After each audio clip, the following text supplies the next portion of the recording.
Hi everyone, my name is Sylvia and today I am going to be talking about the American poet Sylvia Plath. So, why am I interested in this person? Sylvia Plath intrigues me because although I'm familiar with her poem Daddy, which I'll get into later, it's clear that there's so much more to her work and life, and I'm eager to explore more.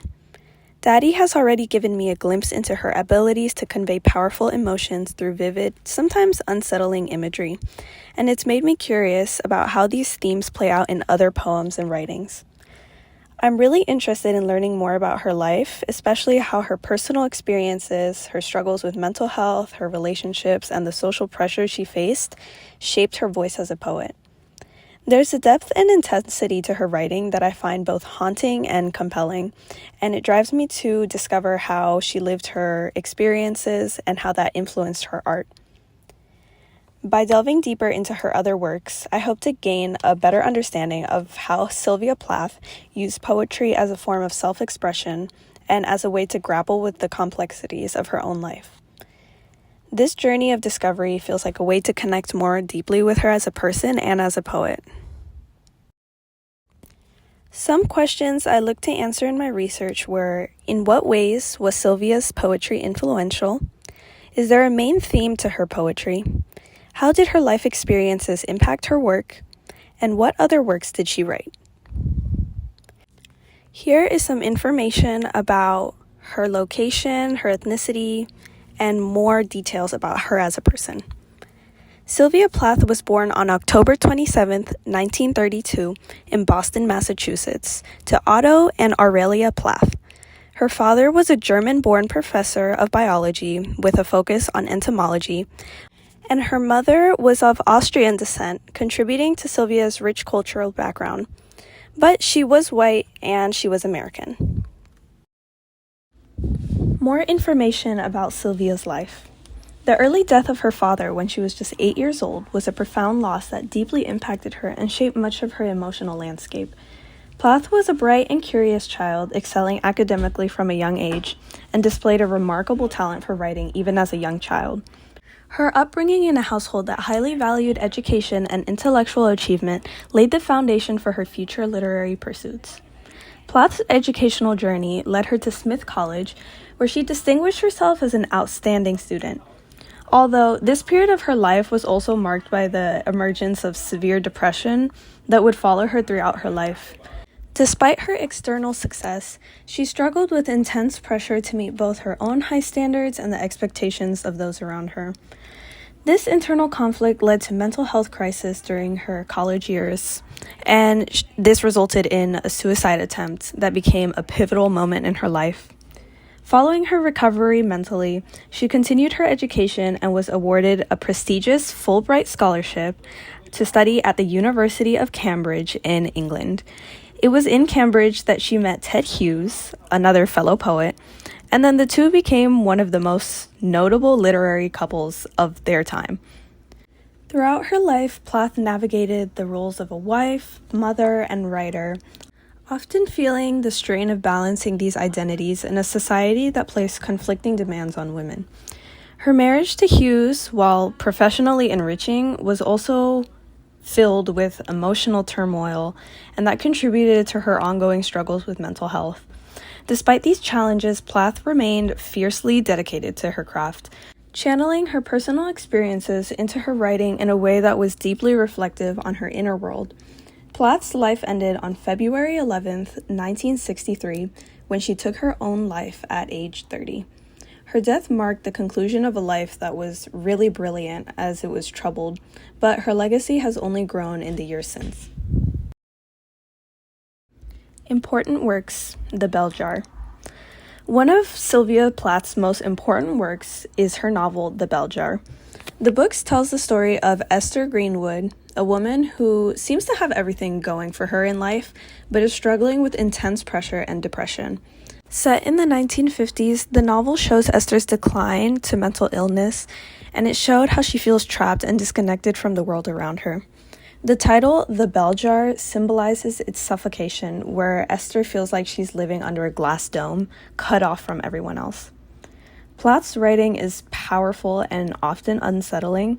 One of the most memorable parts of the novel is when Esther compares her choices in life to sitting under a fig tree, where each fig represents a different culture. She imagines herself starving because she can't decide which fig to choose, and they all eventually wither away and fall off the tree. In the novel, a quote shows, "I saw myself sitting in the crotch of this fig tree, starving to death just because I couldn't make up my mind which of the figs I would choose." This quote shows the overwhelming pressure that Esther felt, as every decision seemed to mean losing out on other possibilities. The Bell Jar isn't just about Esther's personal struggles, it's also a critique of the limited roles available to women in the 1950s. Esther's experience reflects the societal expectations that women were supposed to conform to, whether in their careers, relationships, or identities. Plath highlights these pressures in a way that are both empathetic and critical, making The Bell Jar a really powerful exploration of identity, mental health, and the challenges of finding one's place in a really restrictive world. Important work number 2, Daddy. Sylvia Plath's poem Daddy is one of her most famous and powerful works, which I referred to earlier. It was written in 1962, and it was published after Sylvia's death in 1965. The poem is known for its raw emotional intensity and its vivid imagery. It explores themes of domination, grief, and liberation. It reflects the speaker's complex and troubled relationship with her deceased father, who died when she was just 8 years old, and also touches on her difficult relationship with her husband. So while Sylvia doesn't refer to herself directly in this poem, all of the signs add up to the speaker or the main character actually being her. In Daddy, Plath uses really striking and sometimes shocking metaphors to convey the depths of her pain and anger. The father in this poem is portrayed as domineering and oppressive, with comparisons drawn to historical figures like Nazis to underline the severity of the impact to Sylvia's life.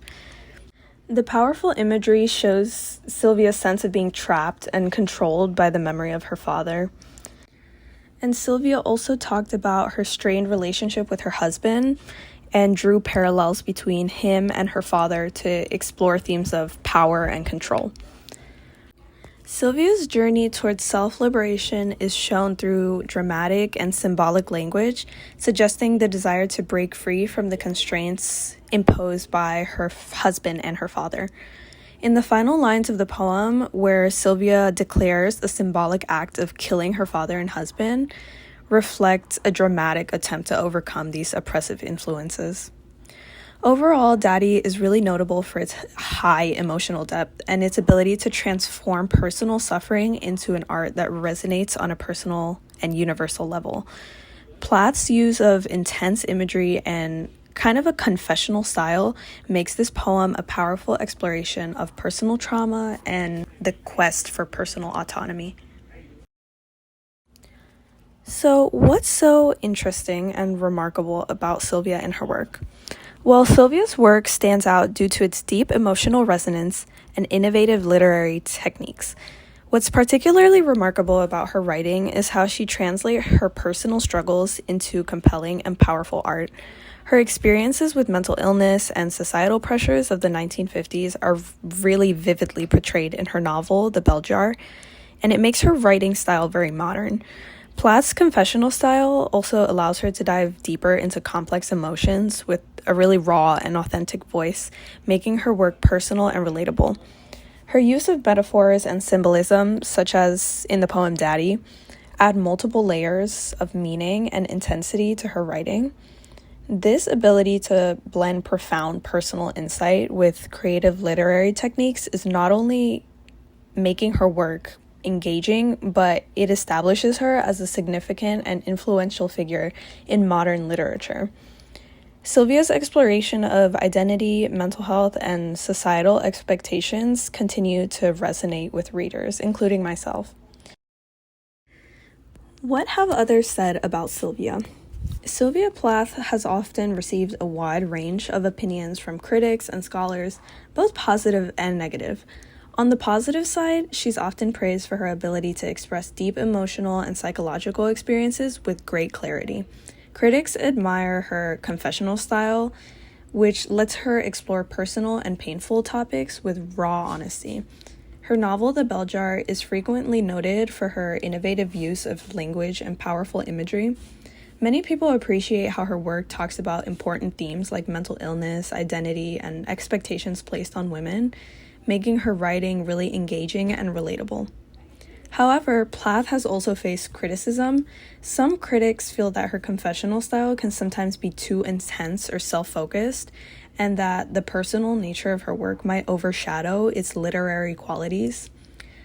Additionally, her troubled relationship with her husband, Ted Hughes, and the details of her personal life have sometimes taken attention away from her literary accomplishments. There are also debates about whether it was right or not to publish her work after her death, and how her personal struggles are presented in her writing. Thank you so much for watching my presentation. If you would like to know more about Sylvia Plath or read The Bell Jar or Daddy, the links are in the citations below.